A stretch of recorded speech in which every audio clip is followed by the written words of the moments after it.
Hi, welcome to our lecture on Indigenous peoples and the state in the 20th century. I know I've got no mention of treaties there. We'll be seeing that we will be discussing treaties, but we'll also be discussing the context for treaties. And I've been emphasizing this throughout this course, that it's the context as much as the treaty that we need to understand. But here we'll kind of just barely touch on some treaties. And I want to emphasize this context in this, particularly in the early 20th century. We'll spend a lot of our time today in the 1920s, looking at a series of events in the 1920s, and they're important in and of themselves. But for us, they're most important because they really shape, I think, what you might call the common sense idea about how to think about Indigenous issues in general well into the 20th century. So we'll pursue mostly how the state was looking at this, but we'll also be looking at some Indigenous responses. And what I want to do is just more or less set up this moment that we find ourselves in at the end of our course of Indigenous activism and Supreme Court decisions and a significant rethinking of this issue, and get ourselves in a position where we can see a kind of evolution in thinking and policy on these basic questions. So last week we looked at the numbered treaties, mostly taking place between 1871 and 1908, 11 major treaties. But after 1908, a noticeable slowdown in the number of treaties signed. In fact, it pretty much effectively stops in 1908. There's an exception. We're going to talk about that exception just here in a few minutes. But it's also important to look at why there were so few treaties signed in that time period. So I want to begin with the exception, which is the Williams Lake treaties, which were signed in 1923. And they point to some territory that you would think would already have treaties assigned to them, because we looked at Upper Canada, we looked at the Upper Canada land surrenders, and you can see this map points to the Upper Canada land surrenders, and we looked at the Robinson treaties, but there's that really quite huge spot in the middle called the Williams treaties, which is surprisingly large. It's also surprising because by this time period, by the 1920s, that area was extensively settled, particularly the southern area. If you think about that stretch along Lake Ontario there, basically from the Bay of Quinte all the way down to Toronto, you would think that area must have been surrendered. It must have been treated in some fashion, but it hadn't been. There's settlers all through there. There's towns all through there. You'd think it would already have been dealt with, but it hadn't been.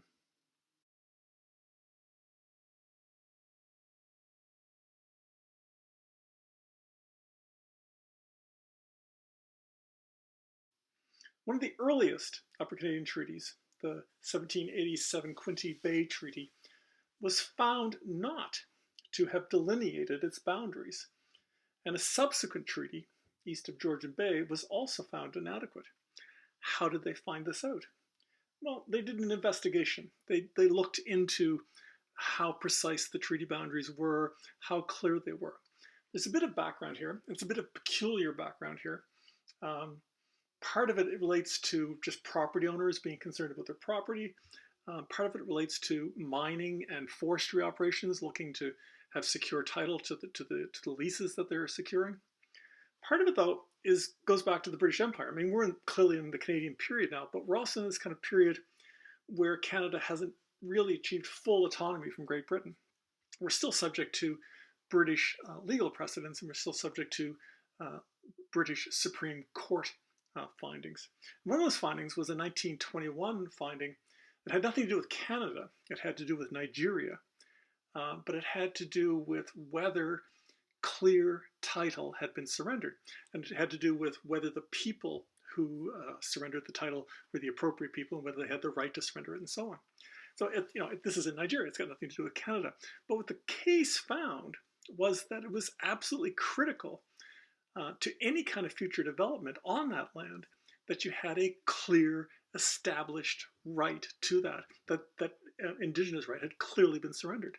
So the Ontario and Canadian governments, other provincial governments as well, although notably British Columbia much less so, and that's a problem for another day. But the Ontario government and the Canadian government both began investigating this. And what they discovered is that there was some significant swaths of territory where the territory really hadn't been clearly delineated, and it wasn't entirely clear that they had asked the right people. So they wanted to fix that. They wanted to take up this kind of challenge that they were facing and try to fix that. When they did the research, they discovered that Indigenous people had been pointing this out for some time. Ojibwa, Mississauga, and Anishinaabe people had been petitioning claims on these territories for almost 100 years, and they had been ignored. And that's, again, kind of a common pattern we see in this. And we think of those things typically as Indigenous people, asking for support or reparations or some kind of compensation. No, this was them asking to clarify the lines, to clarify the actual issue. There's another famous episode where one Mississauga chief writes back to the Canadian government and says, you may have forgotten where you drew these lines, but we have not. And that's a nice little indication of the failure of a paper bureaucracy, but the success of memory and collective memory in a community working in this situation.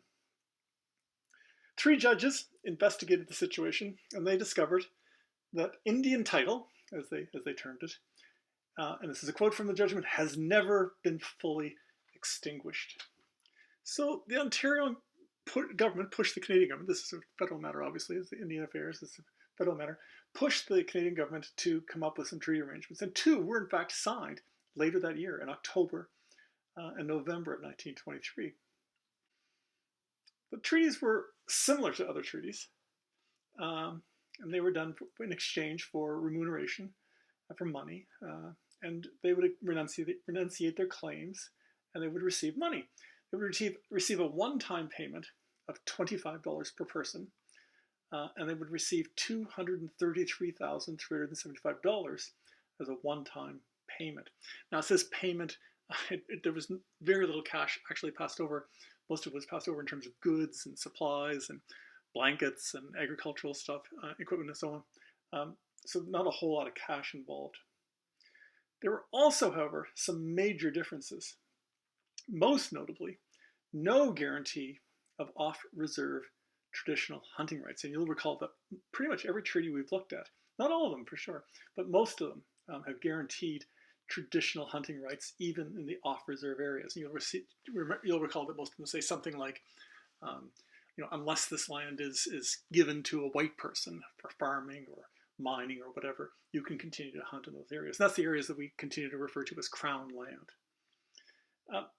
The second thing, and this is a little more startling, in the short term anyhow, there was no evidence of traditional relationships for renewing the relationship. No kind of protocol put in place for an annual meeting where they would discuss and renew the arrangements, which most of them had, even if that was just a pro forma arrangement where the monies, where the annuities were distributed, there would be an ongoing relationship there. So there was no provision for that whatsoever. Well, so you might wonder, and we've been looking at treaties, right? And we've been looking at them as negotiations, and we've certainly seen that over time they seem less negotiated and more imposed.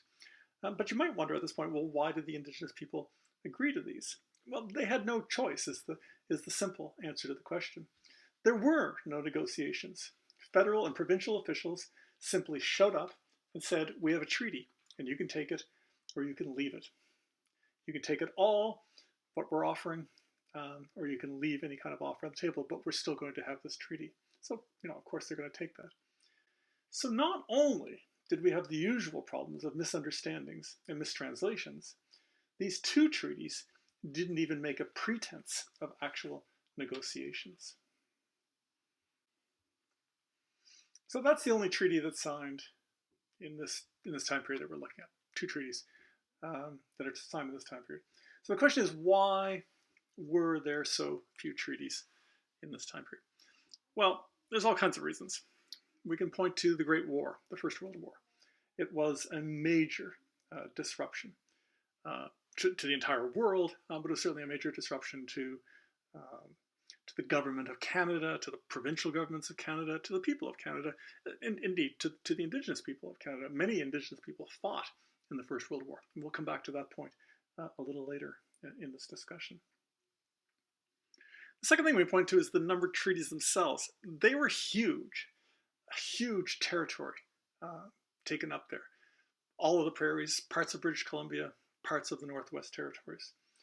Significant chunk of land there. It was a lot, really, to digest, if you will, for the Canadian government to digest, how to get people onto that, building railways, building forestry operations, mines, all the kinds of economic development things that we might imagine. Of course, part of that was also due to significant drop-off of immigration after the First World War. Far fewer immigrants coming into Canada in the 1920s. There's certainly still immigrants coming in, but far fewer than there had been before the war. We can also point to the government itself as just being cheap. I've described this as parsimonious, but that's kind of a $1 word for a 5-cent concept. They were cheap. And here we should point less at government officials themselves, elected officials, and more at bureaucrats. Although it's certainly a bit unfair to the bureaucrats, because the bureaucrats are, doing as their political masters wish. But they were certainly cheap. There's no doubt about that. They were certainly looking endlessly for ways to reduce their costs, not to escalate their costs. And of course, entering into new treaty arrangements meant more payments. So they were certainly not looking for more ways to spend money. Now you might say, well, governments are always that way. Any government should be looking for ways to reduce its spending, and that's certainly a general thing. This was particularly true in the 1920s, after the Great War, when so much money had been spent particularly by the Canadian government. But it was probably true, particularly so in the case of Indigenous people. They were just seen as not particularly important enough to demand, or to merit rather, that kind of payment, that kind of new payment. The other thing we can point to, this is the 1930s, not the 1920s, but it certainly bleeds into the period that we're looking at, was the period of the Great Depression. And there's just less money, less will, less everything around for these kinds of arrangements in the 1930s. So if they were cheap in the 1920s, they were really cheap in the 1930s. The last thing we can point to is this kind of notion that really underpins most policy, even in the late 19th century, even in the middle of the 19th century, of this kind of notion of Indigenous people dying off. People used to talk about the disappearing Indians. This is an older notion. If we go back to Canada's first Indigenous policy, which was written by this man, Francis Bond Head, who was the governor of Canada in the 19th century, for a period in the 19th century. He was the one who established Canada's first Indigenous policy. And this is a quote from one of his reports, where he says, "Whenever and wherever the two races come into contact with each other, it is sure to prove fatal to the red man." And he's expressing that idea that the clash of civilizations, which is a phrase we still hear today in today's politics, whether we're talking about the West and China, or the West and the Middle East, or Indigenous people and settler populations in North America. Clash of civilizations. It always proves fatal to the red man, this kind of notion that Indigenous people were hurt by the onslaught of progress in society. We see this throughout the 19th century and well into the 20th century. This is Diamond Gennis, one of the most significant anthropologists of the 20th century, whose 1932 book, The Indians of Canada, concluded, doubtless, all the tribes will disappear. That's only a tiny phrase from a large book, but this is his genuine position. He thinks Indigenous people are literally disappearing. And this continues into the 1960s. It's George Stanley, a classic Canadian book, The Birth of Western Canada, really not well regarded today, largely because it accepts these kinds of basic ideas. And he talks about how there's a clash of civilization, the superior civilization of the West, and the impact that had on native Indian tribes. Too often, he writes, the advent of the white man has led to the moral and physical decline of the native. Centuries behind in mental and economic development, they cannot readily adapt to meet the new conditions. So there's this kind of general notion that because they're primitive, they are falling further behind. They can't keep up with us, this kind of superior group, and that they're dying off because of that. But they're dying off for all kinds of reasons. In fact, they are, dying off. In the 19th century, Indigenous populations are definitely going down. But the major reason they're dying off is not simply because an advanced civilization is pushing them aside. they're falling off because of disease. And this has been going on since the 17th century. These are catastrophic diseases. These are all diseases that are introduced by the colonists from the 17th century well into the 20th century. We see this in Nova Scotia and New England, for example, in the 17th century. We see French missionaries and English settlers in those areas in the 17th century talking about this, describing the dramatic declines in population around them. One of the most famous histories of New England begins by thanking God for spreading this disease amongst all these people because it opened up the land for the settlers. This had been spreading west over the course of the 17th, 18th, 19th, and 20th centuries, spreading smallpox, measles, tuberculosis, influenza, all potentially fatal diseases. Diseases which, of course, in our time period, as we know, as we take this now online course, as we see all this unfold today, we know how devastating such diseases can be. But they were really, really bad for Indigenous people in this time period because they were severe diseases which they had simply never encountered before.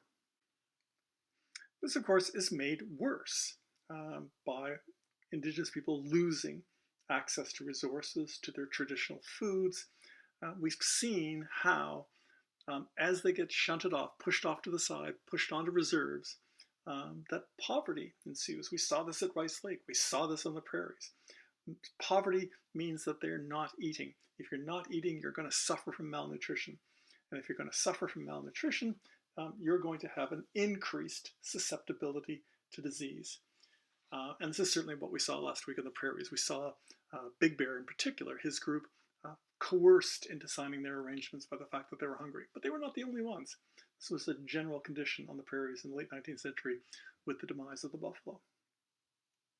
So they were pressured, heightened by starvation, and starvation, of course, made them susceptible to disease. So these were really vulnerable people. After the treaties, promises of medicine chests, you'll recall we saw those in the treaties, were very slowly fulfilled. Only in the middle of the 20th century were so-called Indian hospitals built. And you saw outbreaks of smallpox and tuberculosis that continued to kill thousands in the west of Canada and has spread north to the Inuit peoples. Part of the disappearance of Indigenous people was understood culturally as well. That as Indigenous people assimilated into Western culture, they would no longer be Indians. This is exactly what D.C. Scott, Duncan Campbell Scott, the Superintendent of Indian Affairs, thought. Here he is in 1921 explaining why he wants to deal with Indigenous people through assimilation. He wants them to be independent, to be free of their servitude under the Indian Act. And that's, obviously in some ways a kind of noble notion, though we should also note that he really also wants to rid himself of the payments for all the annuities and payments towards the treaty peoples in this time period. In fact, we should note that as the population is declining, they're actually saving money. Recall that the annuities are not paid to bands or to tribes, they're paid to individuals. So as the population goes down, they're actually saving money. Now, at no point does the government actively pursue, let's let them die so we can pay less. That never happens. So don't allow that to be part of your thinking on this. But it is convenient. They do want to get rid of people, and they don't want them to die. They want them to assimilate, but they certainly want them to stop being Indians. That's exactly what Duncan Campbell Scott thinks. There's two major tools of government policy designed to encourage, that is to say, to enforce assimilation. First is that beginning in the 1880s, but really heightening in the early 20th century, they began banning traditional practices. And here we're talking about traditional dances, traditional gatherings, potlatches, anything where Indigenous people would come together to speak their language and to try to continue their ways, which remarkably they did throughout this time period, a real clear sign that they do not wish to be assimilated. And here we can see some RCMP officers visiting, as they would say, a reserve. I forget the date for this. It's the early 20th century, I think. It's around 1905. And they're there to make sure that the Indians are doing as they're supposed to be doing, which is not engaging in those traditional practices. Ironically, a lot of the railway companies and hotels that are being built at this time period encourage Indigenous people to engage in these traditional practices because they want tourists to come and to see Indigenous people engaging in these, colorful displays of their primitive ways as they would have advertised it at the time. The second state policy is the residential school system. We can talk about the ways genocide might be viewed as a killing of people. And Canadians traditionally have been proud that we did not engage in the kind of warfare that they did in the United States. But we certainly engaged in an effort to try to kill the civilization of Indigenous people. And certainly today, most people regard that as a cultural genocide. You're not physically killing people. No, you're simply not doing that. But you're killing a people. You're killing their culture, and therefore you're destroying their ability to be a people. And here's an advertisement from the, it's not an advertisement, it's in a book, but it's meant to promote the idea of what an assimilated Indian can do. And this is a man by the name, young boy by the name of Thomas King. And this is him being civilized. Here he is in his traditional wear, and now he's dressed up on the right as a strapping young civilized boy. Quite remarkable, perhaps one-day civilization process in this case. But it's meant to be about the appearance of civilization as much as it is about actually being civilized, whatever that might mean. So schools are designed to teach English. They're encouraging Christianity. They're encouraging industrial and domestic skills that you would see amongst the settler population. And this is how they imagine turning Indigenous people into citizens of Canada. They want to kill the language. They want to kill the traditions. That's what the schools are all about. Unfortunately, they're doing more than that. In 1922, a book written by P.H. Bryce, a doctor from Western Canada, notes the incredible consequences residential schools are having physically on Indigenous people. He notes the outbreaks of disease in residential schools, and he points out, quite commonsensically, that when you build a building like that, and when you force Indigenous people into it, these are people who are actually really quite vulnerable to all these communicable diseases, that you're actually encouraging outbreaks of disease. And he's able to document over 4,000 deaths in residential schools by 1923.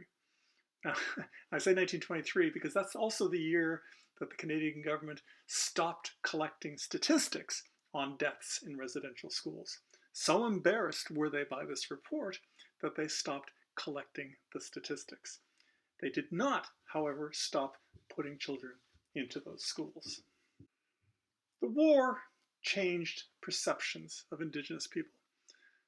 Several thousand Indigenous men fought in the war, some with heroic outcomes. Some famous episodes of snipers who were amongst the best marksmen in the British Army at the time. Remember, Canada didn't have its own army at the time. They were fighting in the Canadian Expeditionary Force, but fighting under British command. Most of them fought in support units. Some of them fought served in forestry units and construction units and so on. But certainly many served on the front lines, including this man on the right, Louis Tony, from Lennox Island Reserve on Prince Edward Island, a Mi'kmaq man who was killed in action in 1917.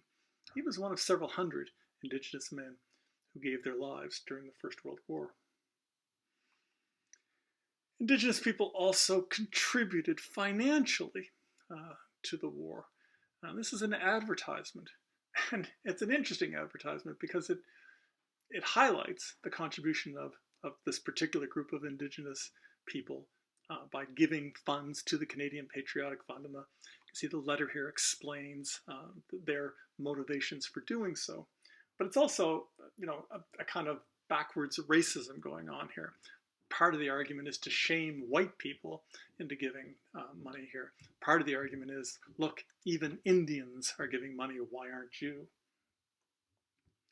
It did, however, also push a sense of Indigenous activism, and in some circles a recognition in broader society that Indigenous people were helping Canada, maybe not assimilating, but helping Canada in some fashion. Certainly, there's some recognition of service underway there. That service, however, was not rewarded in the same way that it was for settler soldiers. Returning veterans were offered support in terms of jobs, training, buying new houses, and so on, and pensions, very important. However, for Indigenous people, this support was either totally unavailable or made much more difficult to obtain. And there was a clear sense on the part of Indigenous veterans that they were not being treated the same way. What that means is that Indigenous people respond, and we can see two patterns of Indigenous response. The first one is exemplified by this man, Descahe, who's a Six Nations man from the Six Nations Reserve here in Ontario. His actions are certainly more spectacular. He led an effort on the part of some Six Nations leaders to seek recognition in the League of Nations in 1922 and 1923. Now, some of you may not know what the League of Nations is. The League of Nations is, the simplest way to describe it is that it's the forerunner of the United Nations. The League of Nations fails. It fails to prevent World War II from happening. And so after World War II, international governments recognize that they need a stronger body. The United Nations is the body that they create. The League of Nations is its predecessor. And it was an attempt to try to forge international arrangements, international agreements of the type that we've seen more recently from the United Nations. Descahe was a traditional leader of the Six Nations who believed that the Six Nations were not wards of the state, which is how the Canadian government was treating them. But they continued to protest that they were sovereign allies of the Crown. They pointed to the 18th century terms under which they were granted land in Upper Canada, the Haldimand Grant, as it was called, that made the claim that they were there as states, an independent state and an ally of the British Crown, and that they could continue to claim autonomy outside the Canadian government. So in the appeal to the League of Nations, they sought control of local government. They sought local control of Six Nations funds, the money that was generated by the lands, and they wanted to be removed from the terms of the Indian Act. And finally, most importantly, they wanted international recognition of Six Nations as an independent state. Well, not surprisingly, many governments objected, especially Canada, but France, Germany, Belgium, Italy, all had their own colonies and all had their own Indigenous peoples to deal with, and they were certainly not wanting to set a precedent by establishing this kind of autonomy for an Indigenous people in Canada. There were, however, some European powers that did support the Six Nations here, notably Switzerland, and that kind of makes sense because the Swiss are independent. The Swiss government never actually offered support, but a Swiss organization, significant Swiss political organization did. The other support is a little more interesting historically anyhow. It came from Holland, and you might recall that the covenant chain relationship that we talked about in our first lecture was initially formed not with the British, but with the Dutch, because the Dutch had a colony in what is now New York State before the British were there. And so that early relationship with settler populations was not with the British, it was with the Dutch.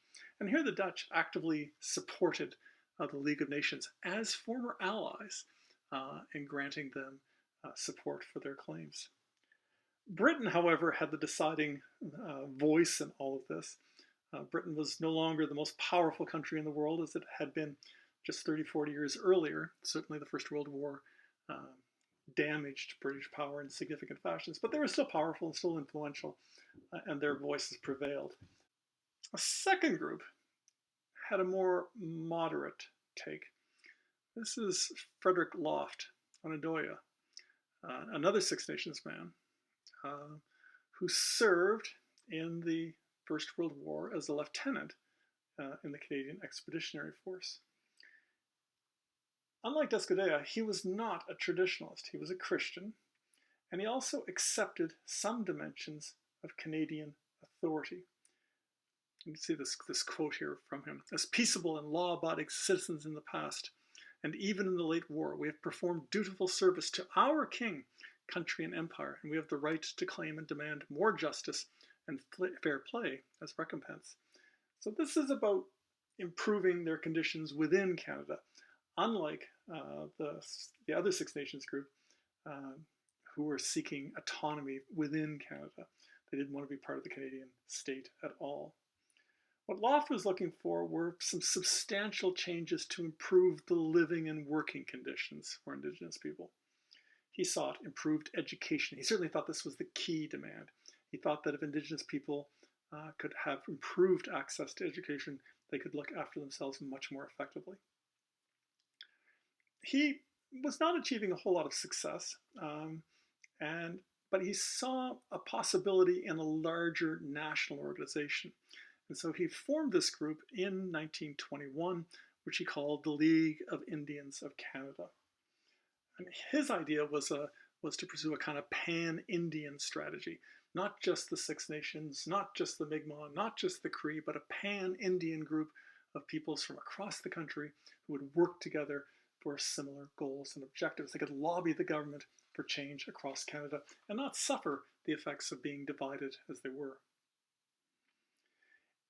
His demands were fairly moderate proposals, but even these were regarded as dangerous by the federal government. And Duncan Campbell Scott, who we met earlier, regarded Loft as a dangerous subversive. Loft's organization failed to take off, though it was very much a model for later organizations that succeeded in the 1960s and 1970s. Loft illustrated well how Indigenous people could be praised for approved roles, such as their service during the war as soldiers, but reviled as savages by government officials when they took positions that they did not want them to take. There's not a lot more story to be told in this period between 23 and the 1960s. There's certainly things we could talk about, but the bigger developments come later. In part, that's owing to the Depression and the Second World War, which are obviously, again, major distractions, but also due to active measures by figures like Duncan Campbell Scott, who did their very best to prevent any Indigenous organizations from coming to be. In 1923, new laws were passed making it illegal and punishable by jail time to either hire lawyers in support of legal action or even to raise money for Indigenous organizations. It's quite a claim here. Look at this. Any person who obtains, solicits, or requests from any Indian any payment or contribution or promise of any payment or contribution for the purpose of raising a fund or providing money for the prosecution of a claim which the tribe or band of Indians to which such Indian belongs. I know it's wordy, but the upshot of all this is that if you're an Indigenous person, you can't have money for legal purposes. You can't hire a lawyer for legal purposes, not if it's about land claims, not if it's about status, not if they, criminal act or they're charged with theft or something like that, sure, then you can have a lawyer. But not to represent the band, not to represent a claim against the government. That was not going to happen. We can end this discussion by noting two major stories from the late 1960s. And though these are not directly related, they point to two major trends leading to our present day. And that's the white paper, ironically, the white paper. White paper is a technical term for the type of policy paper it was. It has nothing to do with race, but ironically it does, which is in 1969. And the Calder case from 1973. The Calder case is an Indigenous challenge to the Supreme Court. I said this is in the 1960s. The Calder case begins in the 60s, and the final decision is in 1973. Let's begin with the white paper on Indian policy from 1969. This is by the government of Pierre Elliott Trudeau, the father of our current Prime Minister, and it attempts a massive change in government policy. It really wants to totally rework the entire system. Its aim is for the complete assimilation of Indigenous people. That's a general aim in all of this. And to do so, it wants to end the Indian Act, all the legal standing of the Indian Act, which is legally responsible for every dimension of an Indigenous person's life in Canada. It wants to end Indian status and all treaties. It wants to end all reserve lands. And it wanted to transfer responsibility for Indigenous affairs to the provinces.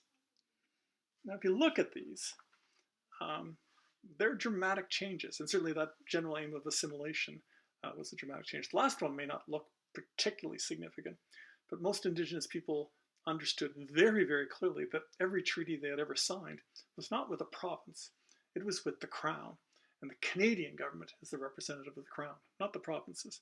They knew very well that provinces were going to be much less receptive to dealing with Indigenous people than the federal government was. They were clearly aware that the federal government was not receptive, but they recognized at least that they had those responsibilities. Indigenous people had no sense that the provinces would do so. So you might think ending the Indian Act would be good, but for Indigenous people, it was at least a claim on some relationship with the state. You might think the treaties were problematic, but again, it was a claim on responsibilities and a relationship with the state. And reserve lands, well, that's really all they had. Why would they give that up now? But it was clear, too, to Indigenous people that these policies were aimed at ending them as a people. That wasn't about these particular things. It was about assimilation. They understood and they saw this very, very clearly. The response was complete and utter outrage amongst Indigenous people across the country. So much so that many scholars argue that this outrage may be the single greatest motivator of Indigenous activism in the late 20th and early 21st centuries.